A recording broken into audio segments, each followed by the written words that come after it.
You know that moment, right? That sudden unsettling feeling that your knee just didn't track quite right. Yeah. Maybe it felt like it shifted out of place or even gave way completely for a second. It's actually pretty common, especially if you're active. It really is. And that sensation, that instability, it often points directly to how the kneecap is interacting with the thigh bone.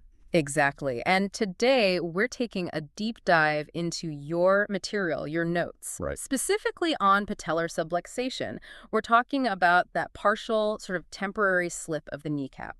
And our mission, really, is to cut through the detail in your sources, pull out the most important bits, give you a high-yield understanding. Yeah, what it is, why it happened. How you spot it, how it's managed, all drawn straight from the info you've shared. Okay, let's get into it then. First off, what is patellar subluxation at its core? Your notes give us a pretty clear definition. So basically, it's a partial or incomplete dislocation of the patella, that's your kneecap, from the groove it normally sits in. The trochlear groove, right. That's the one on the end of your thigh bone. Think of it like maybe a train wheel just momentarily slipping off the track a bit. But not coming off entirely. Exactly. Not a full derailment, just a slip. Ah, okay. The partial slip. Makes sense. But why does that happen? What causes it? And what makes someone more likely to get it? The notes list quite a few factors. Yeah, and what the material really highlights is that it's rarely just one single thing. Yeah. It's often multifactorial. So causes can include things like anatomical variations, how your bones are actually shaped. Right. Muscle imbalances around the knee and hip are a big one.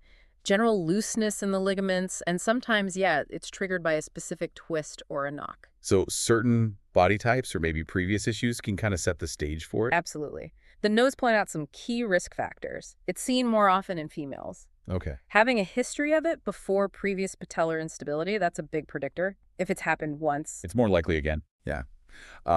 General ligamentous laxity, what some people call being double jointed, that increases risk too. Right. Muscle weakness, particularly in the quads and hip muscles, that plays a role. And then critically, anatomical things like a shallow trochlear groove, if the track isn't deep enough. Less stable. Less stable. Or how high the kneecap naturally sits.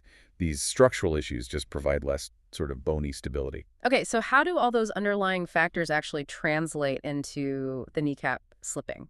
What's the mechanism, the pathophysiology? It really comes down to how the patella tracks how it moves within that groove when you bend and straighten your knee. Okay. When you've got those anatomical issues or the muscle imbalances or the loose ligaments, the patella's movement just isn't smooth. It becomes abnormal. Right, it's not gliding properly. Exactly. And this abnormal tracking creates instability, making it prone to sliding partially out of the groove. That's your subluxation event. Got it. Mechanics explained. Now, how does someone experiencing this actually feel it? Or how might we, see it? What are the clinical features, the symptoms and signs? So symptoms typically include pretty acute pain right in the knee. People often describe that very distinct sensation of the knee giving way or buckling. Like, just won't hold you. Yeah, or feeling like something is shifting inside. You might also hear or feel an audible, like popping or snapping sound when it happens. Ooh. And swelling around the knee is a very common thing afterwards. And physically, what might be obvious if you're examining someone? Well, the signs can include that swelling we mentioned. And if you're actually there when the episode happens, you might literally hear that pop or snap. Wow. In some cases, during the episode itself, the kneecap might even look visibly shifted or displaced before it pops back in on its own. Okay. So if someone comes in with knee pain, instability, what else could it be? The notes mention differential diagnoses. Yeah, this is a really important point for anyone looking at knee problems. While patellar subluxation is definitely high on the list. You need to think broader. Exactly. Your sources remind us to consider other things, like a full patellar dislocation where it comes completely out and stays out. Right. Injuries to the big ligaments inside the knee, like the ACL or PCL, those are major stabilizers. Okay. Meniscal injuries, damage to those cartilage shock absorbers, and osteochondral defects, which is damage to both the cartilage and the bone underneath. Got to rule those out. Makes sense. And who typically gets this? Is there a sort of usual demographic? The overall prevalence isn't perfectly known, but the material suggests it's relatively common. Okay. It most often affects adolescents and young adults, Right. particularly those active in sports, things involving twisting, jumping, sudden changes of direction. Right. There's high demand movements. So how do we actually confirm the diagnosis and figure out the specifics? What investigations are typically used? Diagnosis really starts with a good clinical evaluation. Listen carefully to the person's story, the history of what happened, and doing a thorough physical exam. Checking stability, alignment, that sort of thing. And then imaging. Then imaging, yeah. It's key for understanding the underlying structure and any associated damage. X-rays are often the first step. They look at bony alignment, the shape of that trochlear groove. Okay. MRI or CT scans give you much more detail on the soft tissues, ligaments, cartilage, and a clearer picture of more complex bony things like how deep the groove actually is. Right, gets you the full picture. So once it's diagnosed, how is patellar subluxation usually managed? Management is typically conservative initially.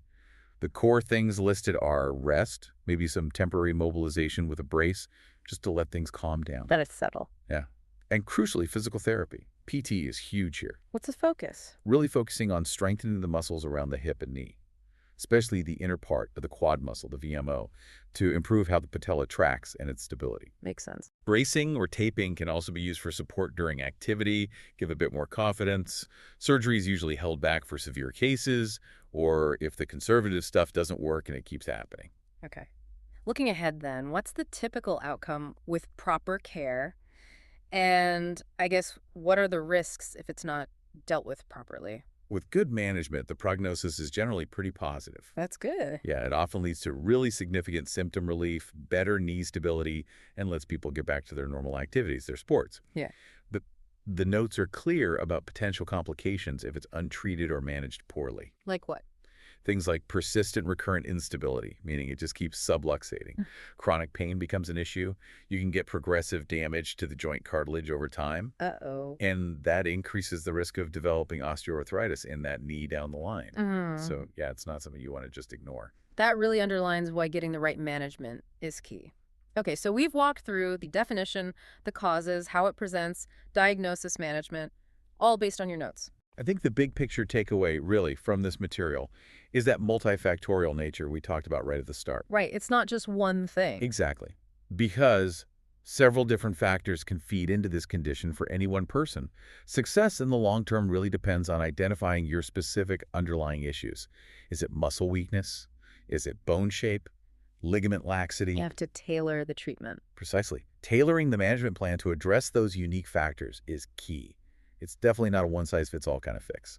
A really crucial point to remember. And for more high-yield deep dives like this one to help power your revision, definitely check out pastthemsra.com and freemsra.com.